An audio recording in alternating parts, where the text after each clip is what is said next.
오늘 우리에게 주시는 하나님의 말씀입니다. 그들이 그에게 이르되 내 주여 아니니이다.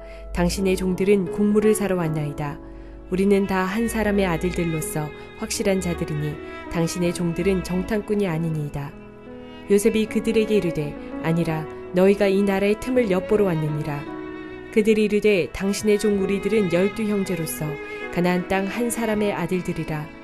막내 아들은 오늘 아버지와 함께 있고 또 하나는 없어졌나이다. 요셉이 그들에게 이르되 내가 너희에게 이르기를 너희는 정탐꾼들이라 한 말이 이것이니라. 너희는 이같이 하여 너희 진실함을 증명할 것이라. 바로의 생명으로 맹세하노니 너희 막내 아우가 여기 오지 아니하면 너희가 여기서 나가지 못하리라. 너희 중 하나를 보내어 너희 아우를 데려오게 하고 너희는 갇히어 있으라. 내가 너희의 말을 시험하여 너희 중에 진실이 있는지 보리라. 바로의 생명으로 맹세하노니 그리하지 아니하면 너희는 과연 정탐꾼이니라 하고 그들을 다 함께 3일을 가두었더라. 사흘 만에 요셉이 그들에게 이르되 나는 하나님을 경외하노니 너희는 이같이 하여 생명을 보전하라. 너희가 확실한 자들이면 너희 형제 중 한 사람만 그 옥에 갇히게 하고 너희는 곡식을 가지고 가서 너희 집안의 굶주림을 구하고 너희 막내 아우를 내게로 데리고 오라. 그러면 너희 말이 진실함이 되고 너희가 죽지 아니하리라 하니 그들이 그대로 하니라. 그들이 서로 말하되 우리가 아우의 일로 말미암아 범죄하였도다. 그가 우리에게 애걸할 때 그 마음의 괴로움을 보고도 듣지 아니하였으므로 이 괴로움이 우리에게 임하도다. 르우벤이 그들에게 대답하여 이르되 내가 너희에게 그 아이에 대하여 죄를 짓지 말라고 하지 아니하였더냐. 그래도 너희가 듣지 아니하였느니라. 그러므로 그의 핏값을 치르게 되었도다 하니 그들 사이에 통력을 세웠으므로 그들은 요셉이 듣는 줄을 알지 못하였더라. 요셉이 그들을 떠나가서 울고 다시 돌아와서 그들과 말하다가 그들 중에서 시므온을 끌어내어 그들의 눈앞에서 결박하고 명하여 곡물을 그 그릇에 채우게 하고 각 사람의 돈은 그의 자루에 도로 넣게 하고 또 길 양식을 그들에게 주게 하니 그대로 행하였더라. 사랑하는 성도 여러분, 평안하셨습니까? 오늘도 주님께서 주시는 말씀과 함께 복된 하루를 살아가시기 바랍니다. 오늘 우리에게 주실 하나님의 말씀은 창세기 42장 10절에서 25절 말씀입니다. 요셉이 자신의 형들이 자신에게 절을 하는 것을 보고는 하나님의 섭리를 깨닫습니다. 어렸을 때 자신이 꾼 꿈이 하나님께서 어떻게 성취되었는가를 보면서 바로 아브라함과 이삭과 야곱에게 하신 이 약속들이 이루어진다는 것을 그는 깨닫게 되었습니다. 그러기 위해서는 자신의 가족들이 애굽으로 와서 살아야 한다는 것을 요셉이 지금 생각하게 된 것 같습니다. 그래서 지금 한 행동이 바로 그의 형들을 몰아붙이는 것이었습니다. 신문하는 것이었습니다. 왜냐하면 그의 형들의 상태를 요셉이 아직 알지 못합니다. 그전과 같은 상태였으면 지금 같이 와서 살고 합하기가 힘듭니다. 뭔가 화해가 되고 온전한 하나가 되려면 그 형들의 회개가 선행돼야만 합니다. 요셉이 이것을 생각하고 지금 형들을 시험하고 있는 것입니다. 신문하고 있는 것입니다. 그래서 그 형들한테 얘기를 합니다. 자초지종을 물어봅니다. 정탐꾼으로 몰아세웁니다.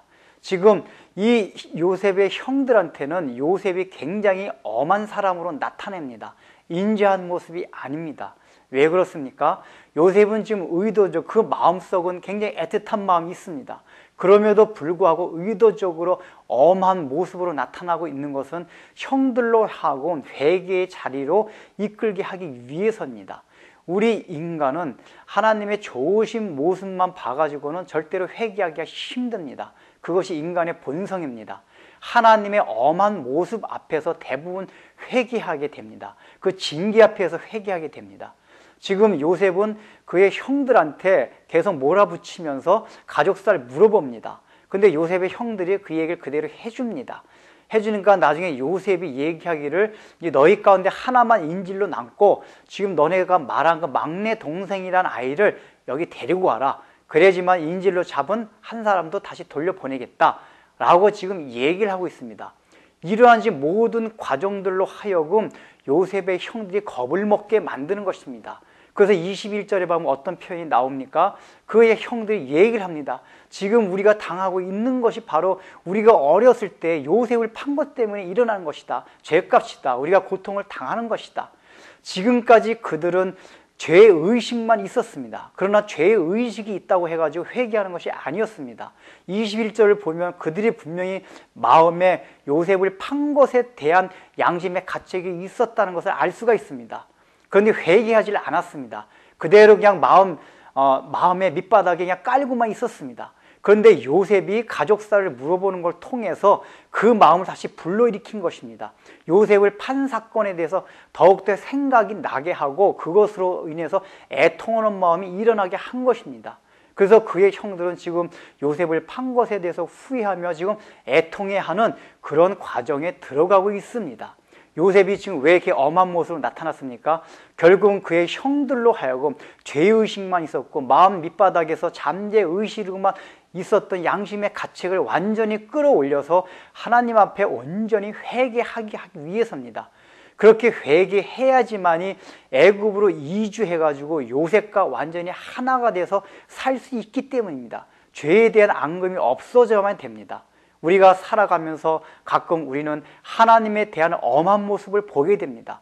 여기에서 우리는 당황하게 됩니다. 왜냐하면 우리는 하나님에 대해서 사랑한 자비로운 그 모습만 생각하고 있다가 우리 삶 속에서 나타나는 하나님의 이미지가 엄하게 나타나게 될 때 우리의 마음속에는 밑에 숨겨두었던 그런 죄의식들이 떠오릅니다. 나한테 왜 이런 일이 날까 하는 그러한 마음가짐 속에서 진심으로 그 죄에 대해서 하나님 앞에 회개할 수 있는 마음이 일어난다는 것입니다.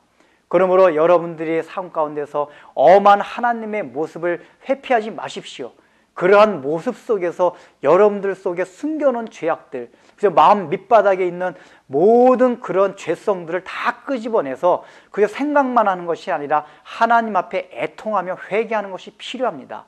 그렇게 회개해야지만이 온전한 하나님과 화목이 되고 우리가 모든 하나님의 공동체 안에서 완전히 하나가 되고 화합되는 모습으로 살아갈 수 있다는 것입니다. 기도하겠습니다. 하나님 아버지, 요셉은 자신의 형들이 자기에게 절을 하는 것을 보면서 하나님의 섭리를 깨닫고 이제 자신의 가족들이 애굽에 이주해 와서 하나님께서 아브라함과 이삭과 야곱에게 약속하신 대로 참으로 이스라엘 민족이 여기서 살아야 될 것을 깨닫게 되었습니다. 그런 것을 위하여 지금 요셉은 자신의 형들을 몰아붙이고 신문합니다. 그런 엄한 모습을 통해서 형들이 저질렀던 죄악을 수면 위로 끌어올려서 진정으로 회개케 하기 위해서 요셉은 그렇게 하고 있습니다. 오늘날 우리의 삶 가운데 우리는 얼마나 많은 죄악들을 우리의 마음 밑에 숨겨두고 그냥 그렁저렁 살아가고 있습니까? 양심의 가책이 있지만 억지로 그걸 생각하지 않고 일상상 가운데서 그저 하나님 아버지 하나님의 사랑스러운 모습만 생각하고 살아가고 있지는 않습니까? 그럴 때 하나님께서 우리에게 엄한 모습으로 나타나셔서 참으로 그런 죄악들을 더욱더 생각나게 하고 참으로 그런 마음으로 인하여 애통하게 할 때 우리가 진심으로 하나님 앞에 회개할 수 있는 심령들을 허락하여 주옵시고 하나님의 엄한 모습을 회피하지 말고 그것을 적극적으로 받아들여서 우리의 삶이 날마다 회개하며 하나님과 온전한 하나가 될 수 있는 그러한 삶을 허락하여 주옵소서. 예수님의 이름으로 기도드립니다. 아멘.